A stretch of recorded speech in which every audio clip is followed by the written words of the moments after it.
ईसाई, मुसलमान और यहूदी सिर्फ एक खुदा पर यकीन रखते हैं और तीनों हज़रत इब्राहिम की औलादों में से हैं। हज़रत इब्राहिम के दो बेटे थे, हज़रत इस्माइल और हज़रत ईसाक। यहूदी हज़रत ईसाक के बेटे हज़रत याकूब की औलादों में से हैं, जिन्हें इज़राइल भी कहा जाता था। आप सभी जानते हैं कि आसमानी किताबें चार हैं: तौरात, ज़बूर, इंजील, कुरान। तौरात हज़रत मूसा पर नाजिल हुई, जिसे यहूदी अपनी किताब तनाख मानते हैं। कुरान में तौरात का जिक्र है, लेकिन वक्त के साथ इसमें तब्दीलियाँ हुई, इसलिए मुसलमान आज के तौरात को मुकम्मल नहीं मानते, क्योंकि खुदा की भेजी किताब में बदलाव नहीं होता। दूसरी तरफ क्रिश्चियन हज़रत ईसा, जीसस क्राइस्ट को खुदा का बेटा मानते हैं।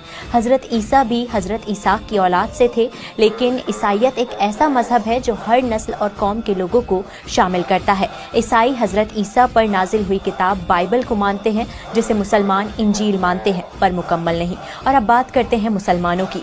हज़रत इब्राहिम के पहले बेटे हज़रत इस्माइल की औलाद से अरब कबीला निकला, जो आखिरी पैगंबर मोहम्मद साहब के जरिए इस्लाम को मानने वाला मुसलमान बना, जिनकी मुकद्दस किताब कुरान है। पर असली जंग यहीं से शुरू होती है, क्योंकि तीनों मजहब किसी के आने का इंतजार कर रहे हैं। यहूदी एक ऐसे शख्स का इंतजार कर रहे हैं जो यहूदी कौम की अजमत कायम करेगा और फिलिस्तीन के बैतुल मुकद्दस यानी अल-अक्सा को टेम्पल में बदल देगा, जिस शख्स का जिक्र कुरान में है, जिसे मुसलमान दज्जाल मानते हैं। इसलिए इजराइल बैतुल मुकद्दस को शहीद नहीं करता।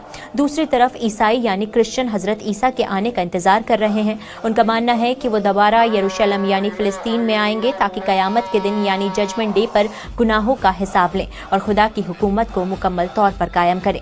तीसरी तरफ मुसलमान भी इंतजार कर रहे हैं कि बैतुल मुकद्दस में हज़रत ईसा आएंगे, पर उनके साथ हज़रत मेहदी का भी ज़हूर होगा और वो दोनों दुनिया में इंसाफ कायम करेंगे और दज्जाल को ख़त्म कर देंगे। इसलिए अभी दुनिया में बहुत से जुल्म होने बाकी हैं।